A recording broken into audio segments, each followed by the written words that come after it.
faut faire notre examen d'inconscience. C'est-à-dire qu'on a refusé de voir que ce salafisme djihadiste avait essaimé partout, qu'il avait pris les esprits. Le wahhabisme, vous en convenez, s'est étendu de façon terrible. Mais rien de nouveau dans ce que vous dites. Si on suit l'actualité, on le voit. Pardon. Rien de nouveau dans ce que vous dites. Si on suit l'actualité, on le voit. Il n'y a rien de nouveau, mais c'est toujours pourquoi a-t-on sous-estimé ce risque? Pourquoi? Mais précisément pour des raisons politiques, pour des raisons idéologiques. C'est-à-dire que l'on n'a pas voulu. Non, mais excusez-moi, c'est important.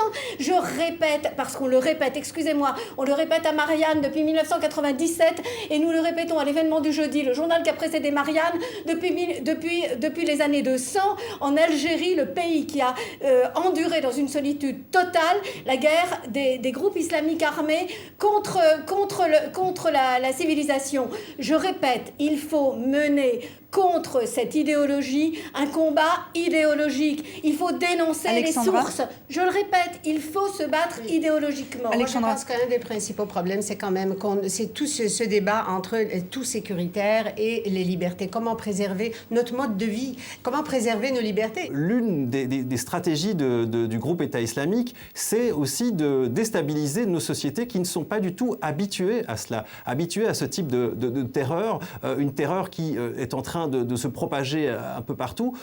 Et donc, on est dans des sociétés qui sont en train maintenant de se poser des questions. Faut-il reculer sur leurs libertés pour plus de sécurité? C'est aussi des tensions qui se mettent en place envers certaines communautés, au sein de certaines communautés. La suspicion, la paranoïa sont des choses qui sont aussi des finalités de cette stratégie de la terreur utilisée par le groupe État islamique.